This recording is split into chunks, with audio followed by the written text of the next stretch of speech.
இறைவா நீயே அனைத்தும். இறைவா நீ நன்றாக இருக்க வேண்டும். இறைவா எங்களை நன்றாக படைத்தாய். அனைத்தையும் நன்றாக கொடுத்திருக்கின்றாய் இறைவா. இறைவா உந்தனுக்கு நன்றி நன்றி நன்றி. அண்ணாமலையார் பொற்பாத கமலங்களை பணிந்து, உண்ணாமலையம்மன் பொற்பாத கமலங்களை பணிந்து, அன்னை லோபாமுத்திராவுடைய தந்தை அகத்திய மாமுனிகளின் பொற்பாத கமலங்களை பணிந்து இந்த பதிவை வெளியிடுகின்றோம். வணக்கம் அடியவர்களே. இன்று நாம் காணப்போகும் பதிவு சித்தனருள் வலைதளத்தில் 1833வது பதிவு. கோவை வடவள்ளி ஆலயத்தில் நடந்த சத்சங்க வாக்கு. அந்த சத்சங்க வாக்கின் பகுதி 8வது பகுதியில் குருநாதர் அன்புடன் அகத்திய மாமுனிவர் ஒரு முக்கியமான ஒரு உறுதிமொழியை அனைவரையும் எடுத்துக்கொள்ள சொல்கின்றார்கள். முதல்ல அந்த உறுதிமொழி என்னன்னு பார்ப்போம். அதுக்கப்புறம் அதனோட பலன்கள் என்ன அப்படின்னு வரிசையாக ஒன்று ஒன்றா பார்ப்போம். இதை சொல்வதற்கு முன் அனைவருக்கும் ஒரு செய்தி. அனைவரும் அணுதினங்கள் உங்களால் இயன்ற புண்ணியங்கள் செய்க. பூசைகள் செய்வதை விட, மற்ற அனைத்து காரியங்கள் செய்வதை விட புண்ணியங்கள் செய்வதையே மிகவும் பிரதானமாக்கவும். புண்ணியமே உங்களை காக்கும். புண்ணியத்தினால் மட்டுமே மனிதனால் வாழ முடியும். புண்ணியமே உயிருக்கு ஊதியம், நீங்களே அளித்துக் கொள்ளும் ஊதியம்.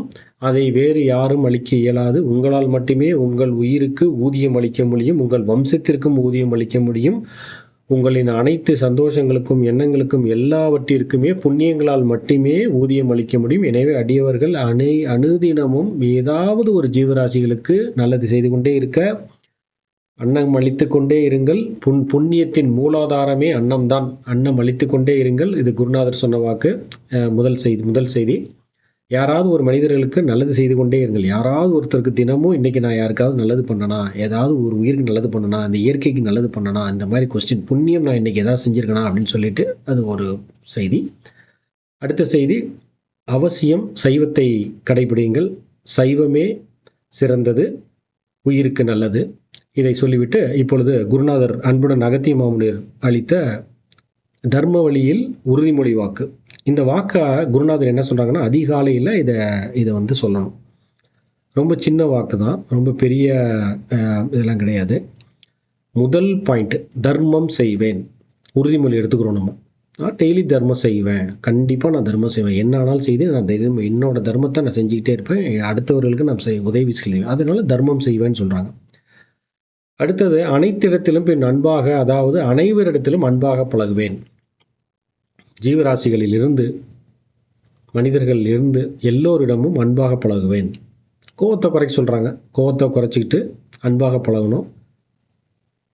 அதை மெயினாக 2வது பாயிண்டாக சொல்றாங்க. 3வது, போட்டி பொறாமைகள் நீக்குவேன். அவன் இவ்வளோ பெரிய ஆளாயிட்டான், நான் இவ்வளோ பெரிய ஆளாயிட்டேன். இது ஒவ்வொருத்தரும் ஒவ்வொரு கர்மாப்படி ஒன்று செப்பரேட் இருந்தாங்க. எல்லாமே இறைவனோட டிசைன், இறைவனோட அமைப்பு தான். அதனால போட்டி பொறாமைகள் நீக்கிறது. ஒரு குழுவாக இருக்கிறது, அந்த குழுக்குள்ளே வந்து நான் தன்னை முன்னிலைத்து நானே மேலே வரணும்னு நினைக்கிறது. அப்புறம் இந்த மாதிரி பல்வேறு இந்த போட்டி பொறாமைகள் வந்து இதை நீக்கிற ஆட்கள் வந்து ரொம்ப ரொம்ப ரொம்ப ரொம்ப ரொம்ப ரொம்ப கம்மிங்க. இது வந்து மேலோட்டமாக ஒரு சின்ன பாயிண்ட் மாதிரி தெரியும். ஆனால் இதுக்கு உள்ளே போனோம்னாக்கா நம்மளே வந்து டெய்லி வந்து எப்படிலாம் பொறாமப்படுறோம் அப்படின்னு உங்கள் எண்ணங்களை ஆராய்ந்து பார்த்தாலே நமக்கே தெரிய வரும். போட்டி வந்து அனைவரும் சமம் அப்படின்னு பாவிக்கக்கூடிய சூழ்நிலைகள் உருவாகுவது, அதுவும் இந்த கலிகாலத்தில் ரொம்ப கஷ்டம். அந்த பாயிண்ட்டை சொல்றாங்க. போட்டி பொறாமைகள் நான் நீக்குவேன். அடுத்த 4வது பாயிண்ட், அனைத்தும் எந்தனுக்கே சொந்தம் என்று உயிர் பலியும் இடமாட்டேன். இது ரொம்ப ரொம்ப முக்கியம். எல்லாமே என்னோட இதுக்கு தான். நான் அது வந்து நானே வந்து எனக்கு சொந்தம், எல்லா பொருளும் எனக்கு சொந்தம், நானே வந்து அப்படின்னு சொல்லிட்டு உயிர் பலிங்கிறது இங்கே அசைவ உணவை குறிக்கிறாங்க. பிற உயிர்களையும் கொல்ல மாட்டேன். மிச்ச உயிர்களை வந்து தெரியாமல் நம்ம வண்டி ஓட்டிட்டு போகிறோம், அதில் நமக்கு தெரியாமல் நடக்கிறன்றது அது வேறு. ஆனால் தெரிந்தே செய்வது அப்படின்றத பண்ணக்கூடாது அப்படிங்கிறாங்க. பிற உயிர்களையும் கொல்ல மாட்டேன் அப்படின்னு. அப்படி யாராவது அப்படி கொல்ற மாதிரி இருந்தாலும் நிச்சயமாய் அதை யான் தடுப்பேன். இதனோட தாற்பயம் என்ன அப்படின்னாக்கா, அசைவம் சாப்பிடுவர்களை நீங்கள் கண்டிப்பாக வந்து நல்வழிப்படுத்தி கொண்டு வர வேண்டும். சைவம் சாப்பிடுங்கன்னு சொல்லணும்.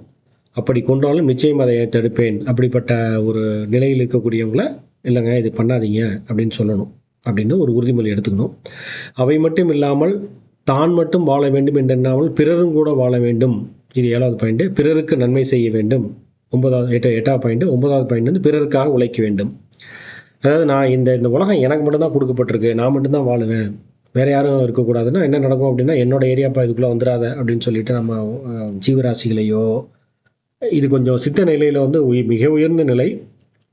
இதை வந்து இந்த 7, 8, 9 3 பாயிண்ட் ரொம்ப ரொம்ப இம்பார்ட்டன்ட்டு. அடுத்து 10வது பாயிண்ட், பிற ஜீவராசிகளும் உயிரினங்களும் இப்போ நன்றாக இருக்க வேண்டும், அதிகாலையில் அனைவரும் நினைக்க வேண்டும். எல்லாரும் என்ன நினைக்கணும்னா, அதிகாலையில் பிரம்மமுகூர்த்தத்தில், அது சூரிய உதயத்திற்கு முன்னாடி அவசியமாக என்ன போல எல்லா உயிரும் நல்லா இருக்கணும்னு நினச்சிக்கிட்டே இருக்கணும்.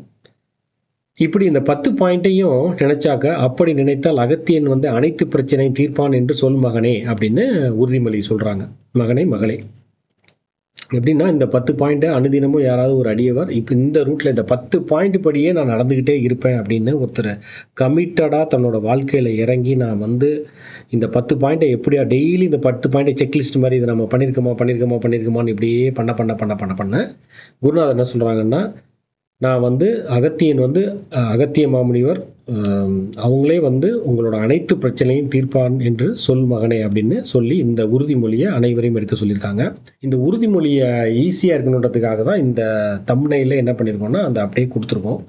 ஸோ ஈஸியாக நீங்கள் படித்து தெரிஞ்சுக்கலாம். லிங்கோட டிஸ்கிரிப்ஷன்லேயே இந்த வாக்கையும் கொடுக்குறோம், அதையும் பார்த்து தெரிஞ்சுங்க. இதை ஒரு இப்போ முடிஞ்ச வரைக்கும் இதை வந்து உங்களால் எடுத்து நோட் பண்ணி வச்சுக்கிட்டு இதை டெய்லி அனுதினமும் காலையில் சொல்லுங்கள். அந்த தர்ம வழியில் செல்ல குருநாதரோட பேரருள் கிட்டி உங்களோட அனைத்து பிரச்சனைகளும் தீர்ந்துவிடும்.